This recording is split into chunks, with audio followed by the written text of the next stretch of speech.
একটি বৈঠক যেটি বদলে দিতে পারে দেশের রাজনৈতিক ভবিষ্যৎ। একটি প্রশ্ন, প্রধান উপদেষ্টা কি সত্যি পদত্যাগ করতে যাচ্ছেন? আর একটি সংকেত, বাংলাদেশ কি আবারও নতুন একটি অনিশ্চয়তার দিকে এগোচ্ছে? রাজনীতির ছক এখন উত্তপ্ত।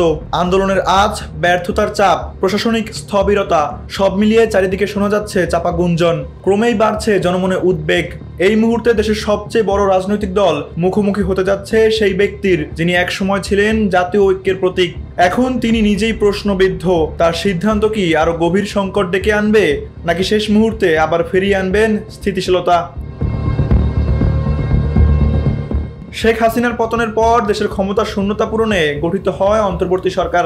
অধ্যাপক ডক্টর মোহাম্মদ ইউনূস তখন ছিলেন আশার নাম, রাজনৈতিক পক্ষগুলোর গ্রহণযোগ্যতা সমঝোতা। কিন্তু ৮ মাস পর সেই সরকারের অভ্যন্তরেই ভাঙন। গণ আকাঙ্ক্ষা আর বাস্তবতার মাঝে তৈরি হয়েছে দুধারি টান। বিএনপি শুরু থেকেই সরকারের প্রতি সমর্থন জানালেও সাম্প্রতিক ঘটনাগুলো তাদেরকে হতাশ করেছে।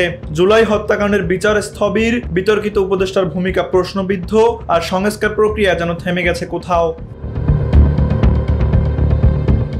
এ অবস্থায় বিএনপির দাবি একটি সুষ্ঠু রোডম্যাপ, ডিসেম্বরে নির্বাচন এবং বিতর্কিত ব্যক্তিদের অব্যাহতি। তারা বলছে পদত্যাগ নয়, তারা চায় জবাবদিহি ও সিদ্ধান্ত।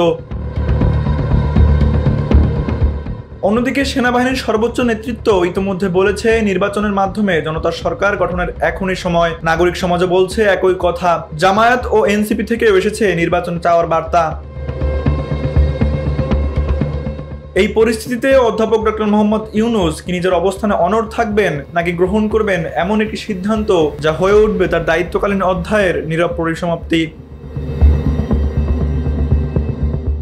আজকের আলোচনায় উঠে আসবে সবকিছু: নির্বাচনের সময়সূচি, বিতর্কিত উপদেষ্টাদের ভূমিকা এবং সরকারের ভবিষ্যতের রূপরেখা।